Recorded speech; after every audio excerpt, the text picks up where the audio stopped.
Okay, so here's what we have. We have a pocket door. Sorry for the shaky video. We've got a pocket door, and it has a track in the top of it, and that track goes all the way into the wall with screws on it. And we need to replace that track.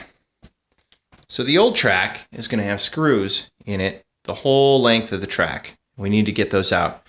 And we don't want to tear apart the wall, because if we tear apart the wall, we've got to patch it. And in this case, we've either got to take out a bookcase, which is mounted in, or we've got to do it in the hallway here, which I really don't want to do. So we're going to build a tool that allows us to take out the old track and put in the new one and get all the screws in. So what I did is I built this. This consists of a 4-foot long by 1-inch square aluminum tube. On the end of it, I've mounted a Skil cordless screwdriver with the right angle attachment. I bought that at Lowe's for $39. And then I put this on it. So this is pretty important. It's a Dewalt. This is the longest one that I could find. It's probably about 5 to 6 inches long without the, you take the bit out. And it's got a sleeve on it. And that sleeve allows you to drop a screw down inside and keep it stable without it falling out. So when you put screws back in, they stay stable in there. And then as it pushes up, it just kind of goes like that, right? So it's important that you have one of these if you're putting screws back in. So this thing has 2 large hose clamps on it, and you can't see them really because they're covered with electrical tape, because the tabs kind of came off the side here and stuck out too far. But there are 2 hose clamps holding it on here, and 2 of them was plenty. In fact, they're not even that tight, and that thing is pretty stable on there.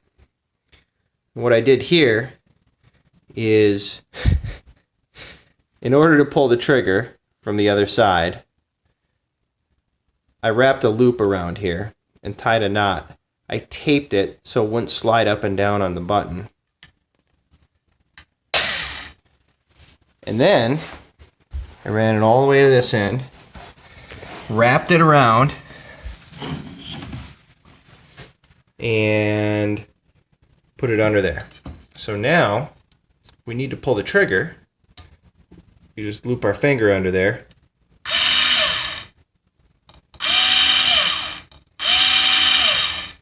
And it goes. So this is 4 feet long. Typical door, you're not going to see more than 36 inches for the most part. So you've got a foot of this sticking out when you stick it into the wall. But how do we get our leverage? Well, that's where this other tube comes in. This is a 6-foot long, 3/4 inch square aluminum tube. And what I did is I actually cut the tip at a 45-degree angle and just kind of made it sharp. I sharpened it up. And this slides down inside of this other tube. So I'm going to put that in there right now. And you're going to have to bear with me because, I'm one-handed right now. And I don't have quite enough room in here.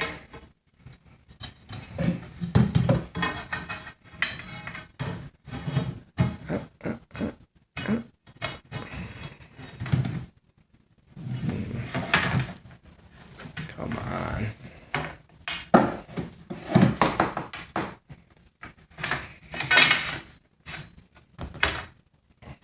All right.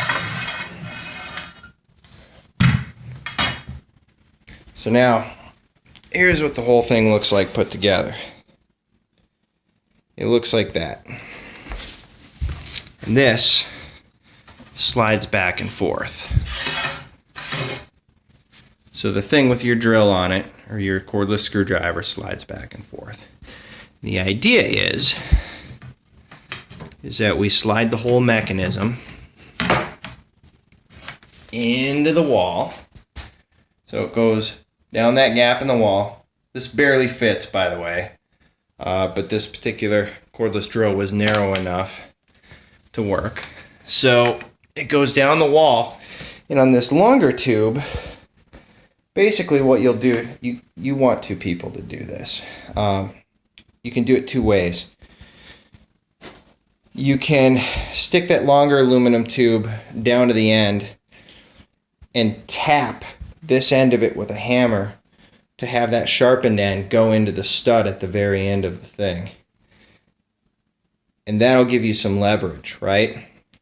And then you'll slide this outer tube along the length until you get it under a screw, and then push up on this back part here, which pushes the screwdriver bit into the screw. And then you'll just yank on this. Whoops, my button got pushed.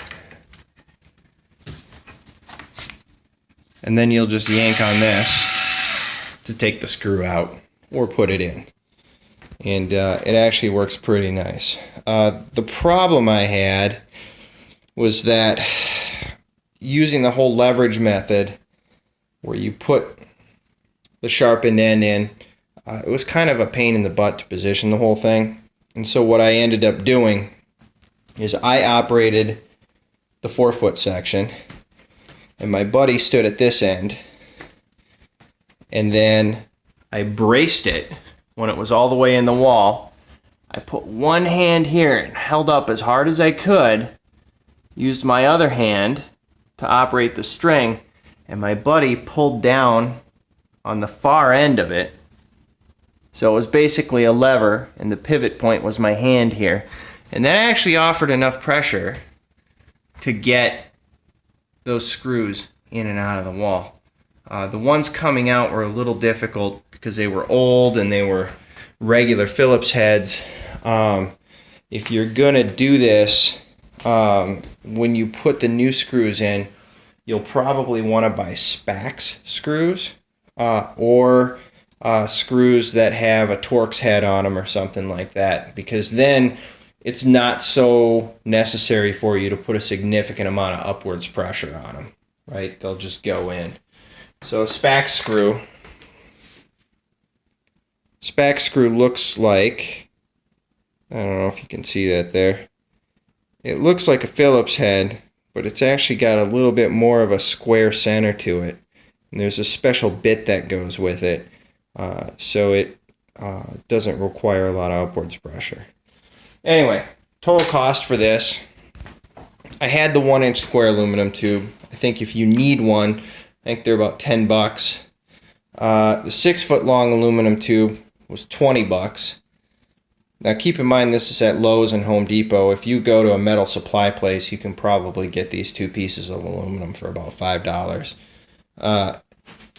So you're talking about, buying at Home Depot or Lowe's, you're talking about $30 for the aluminum, $39 for the cordless screwdriver setup with the right angle attachment, and another $5 for the bit right there. String and tape, that's probably free. You've probably got it laying around. So you're talking about $75 to build this. And there are websites online that make tools that actually do this. I happen to have one laying right here. This costs $100 online, so a lot more than what I just built, and it does not work very well. So anyway, that's it. That's pretty much it. It works awesome. Have fun.